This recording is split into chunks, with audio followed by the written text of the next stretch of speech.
In today's video, we'll be taking a look at this USB controller that is made to look a whole lot like a Super NES controller.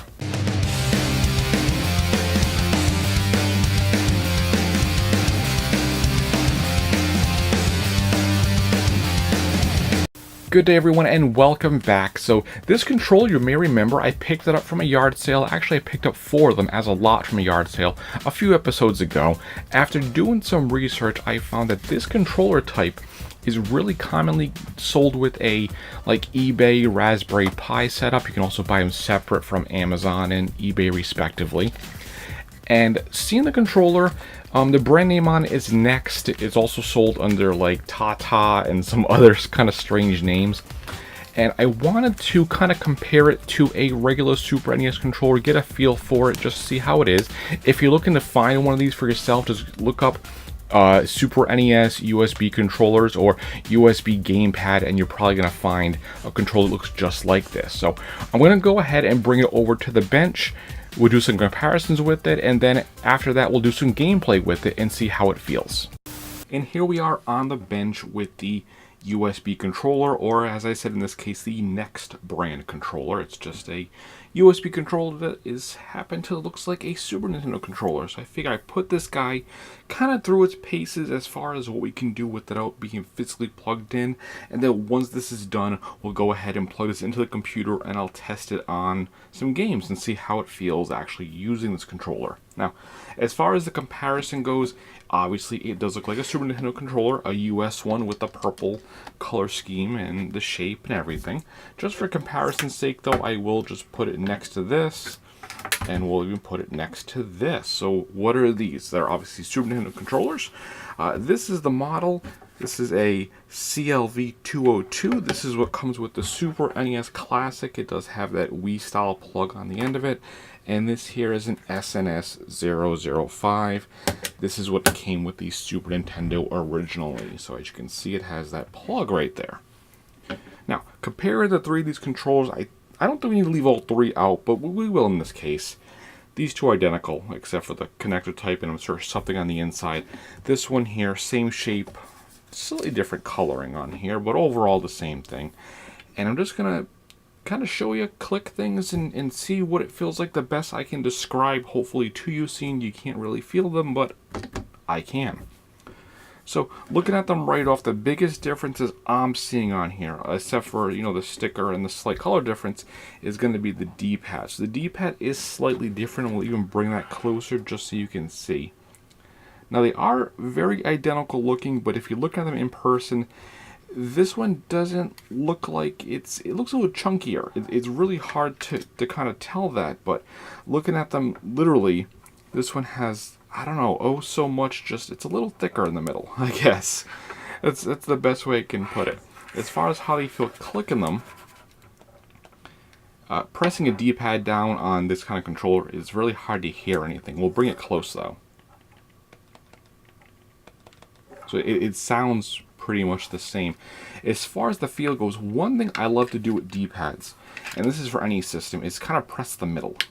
So when you press the middle, I feel like it's a good indicator of the travel you're going to get with the D-pad. So with the original Super NES D-pad, or in this case the SNES Classic D-pad, you get a little bit of give when you press in the middle. On this one, you get more. It definitely feels slightly looser in the casing. It feels like it's traveling downwards more when you're pressing the center of it. But when you're pressing the actual directions, they feel pretty much identical.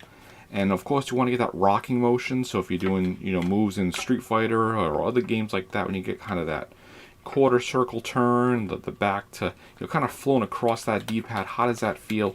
It does feel better on the Super NES controller, granted, but it really, honestly, it does not feel too bad on here. So beyond that, the button presses, there is more clickiness. You can hear it in this one. That's a little more subdued, but it doesn't feel bad.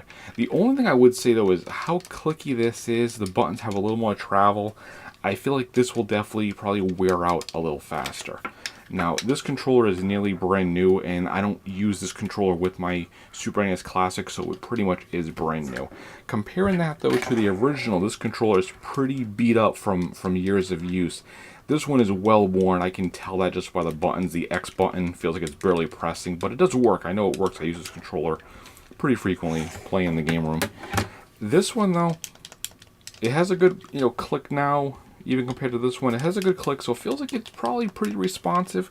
I'm hoping to see what it'll feel like plugged in. The weight of it, though, they feel like they weigh about the same. This one even feels a little heavier. I don't know for sure. But I feel like I could, if I really tried, I feel like I could break this controller in half. I know that sounds terrible, but I feel like I could definitely snap this one. This one, not so much. This feels like I could really give it a good bend, but it's not going to break unless I'm He-Man or something. This one I feel like I could definitely snap in half in a fit of rage. I'll back this controller. It says NEXT on here with the model. That's the model number, D002-055, maybe.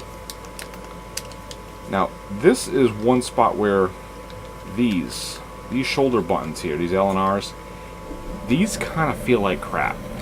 I'll be honest. So, the biggest comparison I can give is looking here. So, if you kind of put your thumb on a normal Super NES controller, right on this part. So, this control is meant to, you're really grabbing the end here.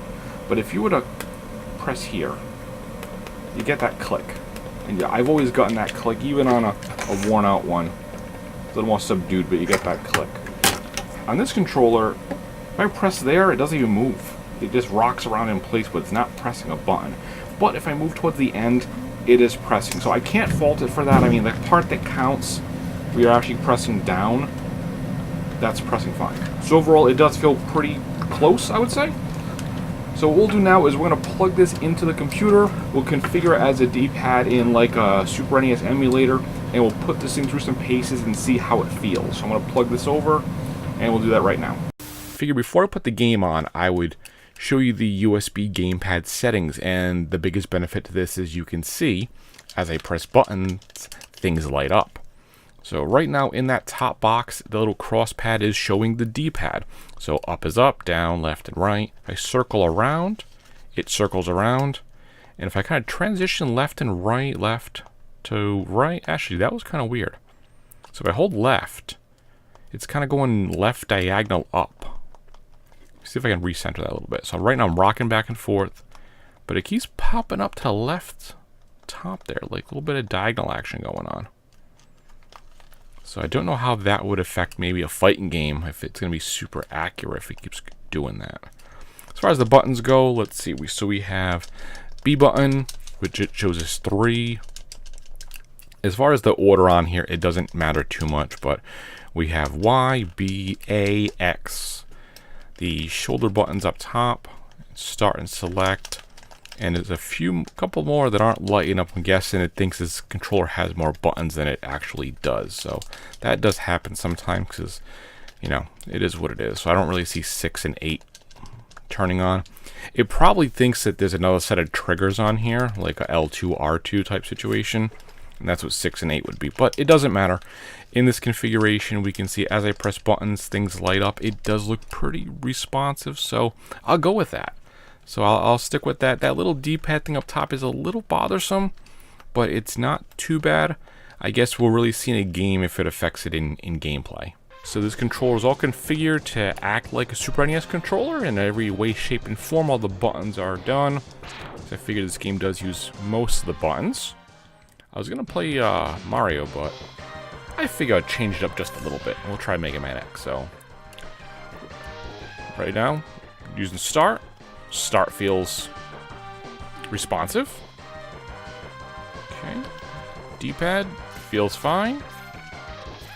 B button feels fine. And that's about it. Okay. Alright, holding down Y. I realize the only thing is, in this game, I don't think there's a spot where I'm really going to be using the whole shoulder buttons. Unfortunately. Charging at that guy. There we go. So it feels fine. It feels pretty good. I would say it doesn't feel perfectly as good as a Super NES controller, a real one. There's some kind of weird transition as I go from Y to B that I don't know. I can't put my finger on it, but it doesn't feel perfect. But it feels pretty good. Whoa, watch out for that guy. Whoa, watch out for those guys. Whoa. Ah, I didn't want to do that. Okay. All right, getting over it. So remember, we're not fully playing the game. I'm just testing stuff. My goodness. Oh, watch out for that. Come on. Hey, I gotta test it, right? I want to get to the part where I have to jump up the wall after this part right here. So I just want to get here. Come on, there you are. Okay. Because after this part, the beat's gonna crash down, and I have to do a whole bunch of wall jumping to get out of the pit. So I figured that would be a really good test. Here we go. Okay. All right. Here we go. Okay, that doesn't feel bad. That feels alright. I think down here we slide.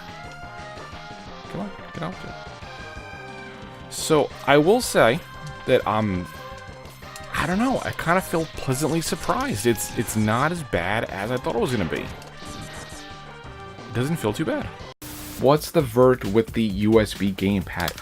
Honestly, I'd kind of recommend it. I didn't think I was going to like it. I thought it was going to be just complete junk, but overall, the feel of it is fine.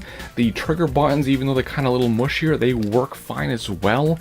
I could play Mega Man with it, actually beat some enemies in there without kind of getting all messed up in the game. So I gotta say, the next brand Super NES controller, or whatever you want to call this thing, USB gamepad, I'm gonna give it a thumbs up. So if you're looking for a decent gamepad, probably for a Raspberry Pi setup or for your PC, which is how I tested it, give it a shot. It's not too bad and they're pretty cheap.